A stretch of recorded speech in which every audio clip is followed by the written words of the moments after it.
Ever wondered what it actually takes to build an AI system?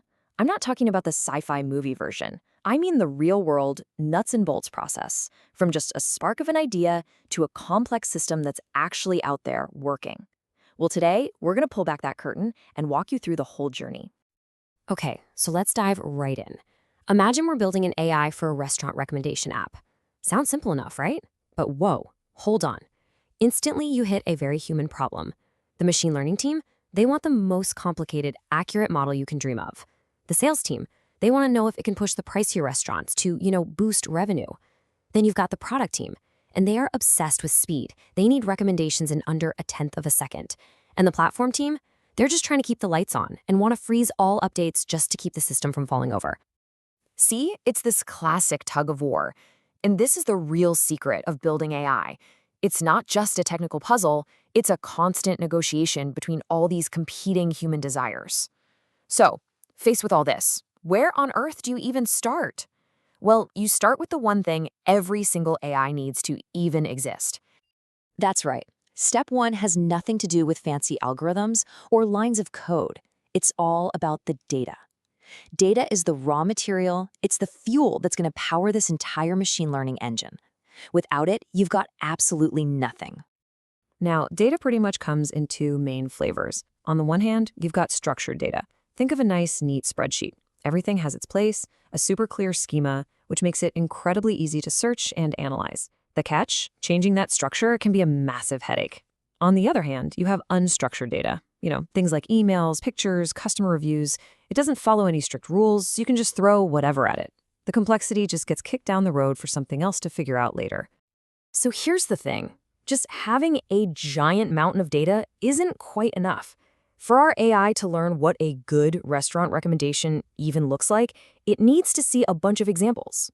It needs an answer key. And this brings us to a really core concept called supervised learning. It's kind of like studying for a test when you have the solutions in the back of the book. You feed the model tons and tons of data that already has the correct answer included. We call that the label. So for a spam filter, that's thousands of emails all labeled either spam or not spam.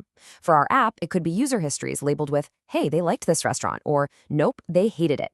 The model's whole job is to just figure out the hidden pattern that connects the input to that correct output. But here's where you can get into some serious trouble. What if your data is biased? Let's say our app has a very small but super passionate group of users who are all about vegan restaurants. If we just take a totally random sample of all our data, we might miss them completely. Our model would learn that vegan places either don't exist or nobody likes them, which would lead to awful recommendations for that whole group. And the solution to this is actually pretty clever. It's called stratified sampling. So instead of just grabbing data randomly from the giant ocean of users, you first divide that ocean into the important groups you care about. These are your strata. So you'd have your vegan user group, your fine dining group, your budget eats group, you get the idea. Then you make sure to sample a fair amount from each of those groups. This guarantees that even the really rare categories get represented, which makes your model way more fair and, frankly, way more accurate. Okay, our data is prepped and ready to go. Now it's time to actually build something on that foundation. This next step is all about choosing the blueprint for our AI, the model itself. This here is pretty much the standard game plan. We've already studied our data, so that's done. Now we're right at step 2, selecting a model.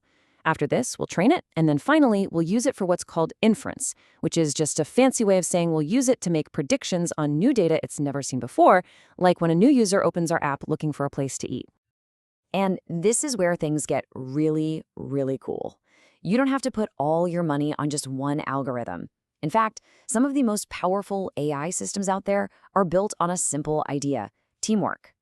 These are called ensemble methods. One popular way to do it is called boosting. Imagine an assembly line of specialists. The first model makes a prediction. Then the second model comes in, and its entire job is to fix the first one's mistakes. The third one corrects the seconds, and so on down the line. Another way is voting. For this one, you train a bunch of totally different models, like a diverse panel of experts, and then you just let them all vote on the final answer. It's amazing how well that works. All right, we've got our data, we've got our blueprint. Now it's time for the training montage. This is where the model goes from being a dumb set of rules to something that's actually intelligent. This quote right here just nails the whole idea of training. It's really just a big search problem. That cost function he's talking about, That's just a way to measure how wrong the model's predictions are. The entire goal of training is to fiddle with all the model's internal settings, its parameters, until that error score is as low as it can possibly go.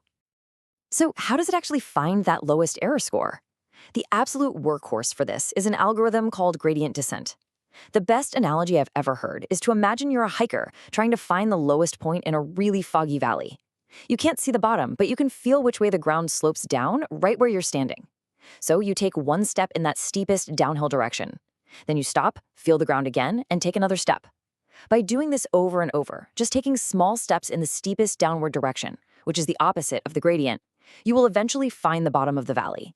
And that's exactly what the model is doing to find its lowest possible error.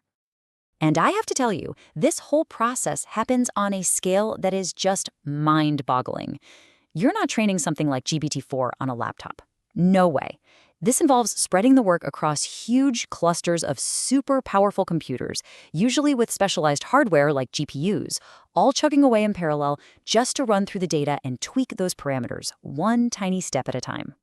So here's the crucial part. Training a fantastic model in a controlled lab environment is one thing, but making it actually work reliably out in the real world for millions of people, that is a completely different ballgame. You know, there's this common myth that a big company like Netflix or Uber has like one giant all-powerful AI model that does everything for them. But the reality is way, way more complicated and honestly a lot more interesting. Just think about a ride-sharing app. To even function, it needs separate models for predicting rider demand, driver availability, arrival times, surge pricing, fraud detection, you name it. Now, multiply all of that by the number of countries they're in, because a model trained on New York City data is going to be useless in Tokyo. All of a sudden, you're not managing one model. You're trying to manage over 200 of them. And this is where all those real-world problems really start to bite. Remember a product team, the ones demanding a response in under 100 milliseconds? That's called low latency, and it's a massive engineering challenge. Then you have to worry about things like hallucinations, where these big language models just make stuff up. Or your model might not have specific domain knowledge, or it just gets out of date as the world changes, so you have to constantly update it. Getting a model into production isn't the finish line. It's the start of a whole new race. Which, brings us right back to where we started this whole thing. We've gone all the way from gathering data to choosing a model to the brutal realities of putting it out in the real world. But as we look ahead, you have to wonder, as AI gets more and more complex, is the biggest challenge really the technology? Or is it solving that very first problem we talked about, aligning all the different, very human goals of the people who are trying to build this stuff in the first place?